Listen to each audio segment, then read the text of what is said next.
आगे बढ़ते हैं। दुनिया भर के साथ साथ मुल्क में कोरोना के खिलाफ जंग जारी है। मुल्क में लॉकडाउन का आज 13वां दिन है। इस दरमियान जो सबसे बड़ा मसला है वो है गरीबों और रोजाना कमाने खाने वालों के खाने पीने का मसला। इस सिलसिले में हुकूमत इक़दाम के साथ समाजी और सियासी तंजीमें भी अपना किरदार अदा कर रही हैं।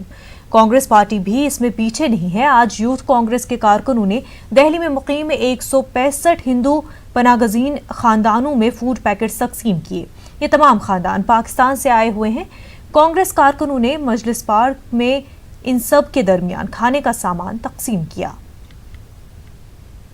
3 किलो चावल, 3 किलो आटा और 2 किलो दाल, 1 किलो चीनी और तेल तमाम और सामान हम लोग ने दे रहा है। लोगों को लाया गया है। सही तरह के इन लोगों का कोई राशन हो, इनके नीडी जो है वो नहीं मिल पा रहा है, तो इसीलिए हमारे को बहुत सारा रिक्वेस्ट आया। तो आज हम लोग ने जो 165 जो परिवार है उन सबको हमने राशन दे रहा है। जो कांग्रेस पार्टी आदरणीय नेता राहुल गांधी जी का आदेश है। ये लोग कितने दिन तक चाहिए हमारा नंबर दिया है, पूरा तब तक हम लोग मदद करने के लिए हम लोग तैयार है। हम जो बोलेगा वो करेंगे। ये मेरे जिम्मेदारी करके कैंपेनिंग चला रहा है हम लोग पूरा देश पर। युवा कांग्रेस का सभी कार्यकर्ता हम सब राज्यों में भी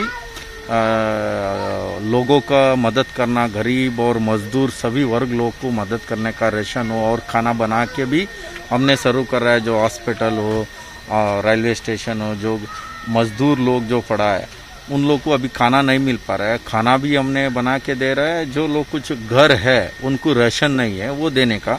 कुछ ऐसे केसेस है जो मेडिकल केसेस आ रहा है तमाम जगह से, उनको भी मेडिसिन दिलाने से लेके तमाम, और ब्लड का भी कुछ लोग का ऑपरेशन का है, कुछ ज़रूरत है, ब्लड रिक्वायरमेंट है, वो भी ब्लड तक हमने देने का काम युवा कांग्रेस कार्यकर्ता सब लोग पूरा देश